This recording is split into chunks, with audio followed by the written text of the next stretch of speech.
What's up, YouTube? Night's Edge here again. Got another pretty cool little review for you today, but pretty cool one, man. This is courtesy of Fred the Lug. Big shout out to Fred. Thanks for loaning me this knife.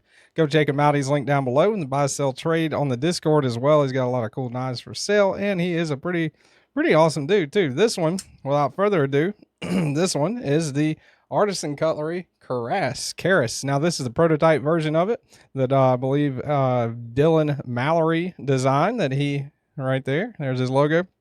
That Fred the Lug said he handed it to him himself at Blade Show, so that's pretty cool. And I tell you what, man, for a prototype, pretty impressive. Got some pretty cool stuff about it. We'll talk all about it. Let me go ahead and do the normal here, tip of the blade into the handle. You're looking at just a hair over 7.5 inches, maybe 7 5/8. Overall blade length 3.5. You go all the way back to where it meets up with the handle scale. I'm talking all the way back right there. And your cutting edge on this bad boy got that nice kind of belly in it, right at 3 3/8, maybe a hair under 3 3/8 on the cutting edge. Measure it like that. All right, let's get out the calibers here. We'll do a thickness check. Oh, zero them out. All right, thickest part of the spine, 100 and call that 128 thousandths. In the belly, where it swoops up at, right there, you got 30. Let's see. Make sure I got that all the way on there. Whoop. Always behind the edge. Some of them's harder than others behind the edge. So I'm getting 32, 31, right around 31 thousandths or so right there behind the edge. And handle thickness, it is a thin guy. 415 thousandths. Not ultra thin or anything, but fairly thin for what you're dealing with size-wise, I would say. Let's see. Size comparisons. There is your Spyderco Knives Paramilitary 2. And here is your Spyderco Knives Para 3. So I would say closer, probably closer to the Para 3, but a little bit longer than the Para 3. Definitely shorter overall than the Paramilitary 2, but it definitely feels in hand, feels almost like a full-size knife, really. Kind of deceiving the way it looks compared to the way that it feels in hand to me.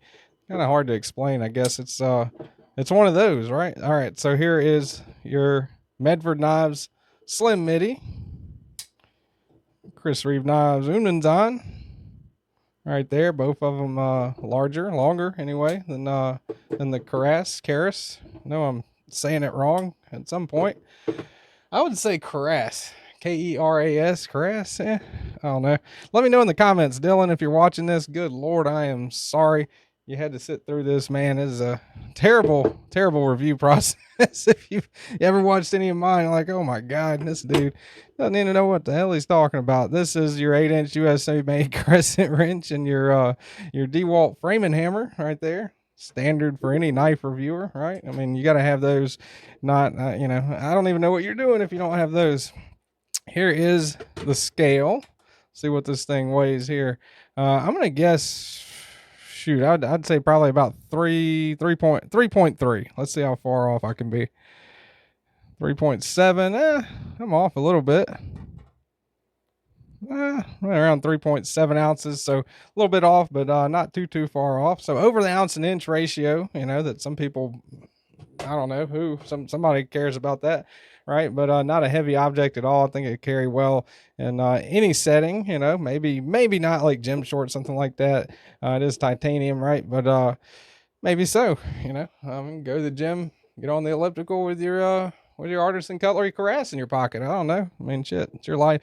There is the old faded blue jeans. That's what it looks like in the pocket right there. Got a little bit sticking up, but not too much sticking up. No issue there. Pocket clip works just fine. Simplistic, very good looking milled titanium pocket clip. And this is, of course, lefty mountable. You got that little, and I'm assuming maybe not. I don't know. I would think the final version would probably have like a little tab there. That's what I'm accustomed to seeing. Maybe it does. Maybe it doesn't, but again, remember, this is a prototype, so some of this stuff is probably subject to change. Let's go ahead and check out the hardware here. Got a T8, and yeah, that's a T8 on there on the pivot. Going back, what do we got? T8 on the body screws. That's awesome.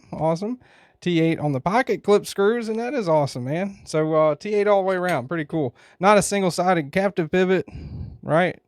but very well could have a D-shaped pivot barrel in there, preventing the need for 2 drivers. So that is pretty good for hardware, I would say.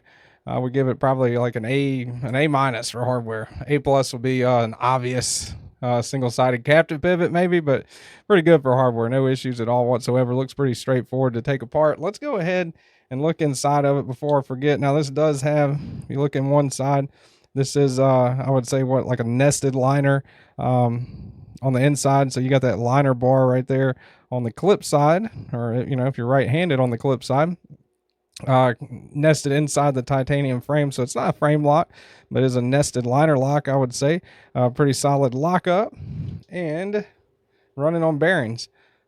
Pretty smooth the way that it's tuned right now. You can definitely tune it a little different, but just barely kind of like a shake shut.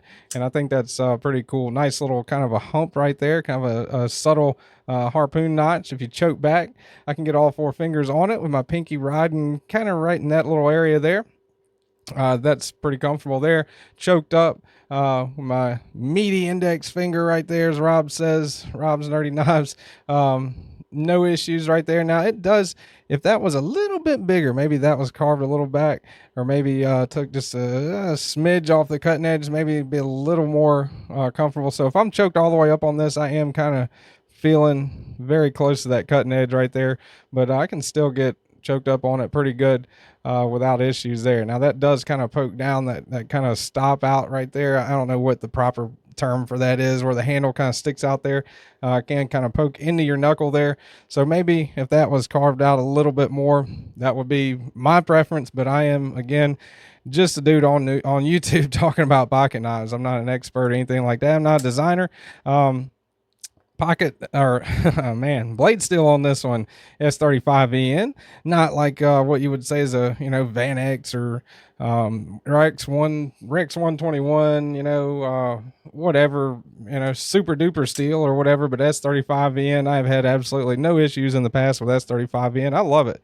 I do love S35VN. I've seen it on knives that cost $100, 120, 130 bucks. I've seen it on knives that cost multiple hundreds of dollars, halfway up to $1,000. So S35VN, no slouch, pretty good blade steel. Got all this print on here. Luckily, it is very small and kind of moved to the back, so that's cool. Mallery's logo I've always loved. I think his logo is pretty neat. Dylan Mallery, the designer, and you can see the prototype there. On this side, the only markings is the Artisan Cutlery logo. So overall, man, yeah, I would say it's a pretty good knife. I like the design. I like the feel of it. There's something about it that it feels slim, but also feels pretty stout. Nice blade grind on it. The deployment of it, middle finger reverse flip, is money. Works absolutely awesome. You can slow roll it out with your thumb, and you can front flip it. Maybe if you're more talented than me, you can index it. I had to use my thumb most of the time to successfully front flip it. I can't quite. There we go. I can index it, but it takes a little bit of effort, to index, but it is possible. So that is it, guys and gals. I appreciate y'all watching. Let me know in the comments what you think about it. I think it's a pretty cool knife. The Artisan Cutlery Keras. Again, this is a prototype version right now. These are sitting at about 266 bucks. Would like to see a little cheaper than that with S35VN being on it, but again, you got titanium handles, a nice design. Home run as far as the hardware goes. It's ambidextrous, left or right carry. Not a bad price, I wouldn't say. And again, this is the prototype version, so there are some little subtleties on here maybe that he might change. Yeah, pretty cool knife. Thanks again to Fred the Lug for loaning me this knife. Thanks, Mr. Dylan Mallery, for letting him allow some dude on YouTube to take a look at it. That's pretty cool. And hope everyone has a good rest of your day, evening, morning, night, whenever you're watching this. And until next time, y'all, stay sharp.